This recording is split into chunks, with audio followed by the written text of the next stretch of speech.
కడప జిల్లా బద్వేలు పట్టణ పార్టీ కార్యాలయంలో తెలుగు యువత కడప పార్లమెంటు ఉపాధ్యక్షులు జహంగీర్ బాషా మాట్లాడుతూ చెడును అగ్నికి ఆహుతి చేసి మంచిని ఆవాహన చేసుకోవడమే భోగి మంటల పరమార్థం.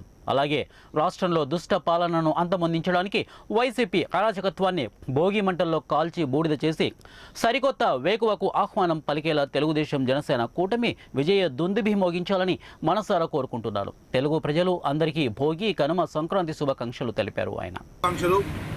మీరందరూ కూడా భోగి భాగ్యాలతో అష్ట ఐశ్వర్యాలతో ఆయు ఆరోగ్యాలతో ప్రతి ఒక్కరూ సలహా ఉండాలని మనస్ఫూర్తిగా కోరుకుంటూ బద్వేలు నియోజకవర్గ ప్రజలందరికీ కూడా తెలుగుదేశం పార్టీ తరఫున మీ జహంగీర్ బాషా భోగి శుభాకాంక్షలు తెలియజేస్తున్నాను.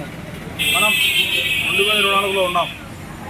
ఈసారి 2025 కల్లా తెలుగుదేశం పార్టీ అధికారంలో ఉంటుంది. అందరం కలిసి తెలుగుదేశం పార్టీ అధికారంలో ఉన్నప్పుడు మనం సంక్రాంతిగా భారీ జరుపుకుంటాం. ఖచ్చితంగా మనం ఈసారి సంక్రాంతి కల్లా మన ప్రభుత్వం అధికారంలో ఖచ్చితంగా ఉంటుంది. మనమందరం ఈ సంక్రాంతి వేళ పండుగ బ్రహ్మాండం జరుపుకొని రాబోయే ఎన్నికల్లో తెలుగుదేశం పార్టీకి బద్వేలు నియోజకవర్గం అంతా ఒక్క అవకాశం కల్పించి మన అభ్యర్థి బొజ్జా రోషన్న గారికి అఖండమైన మెజార్టీతో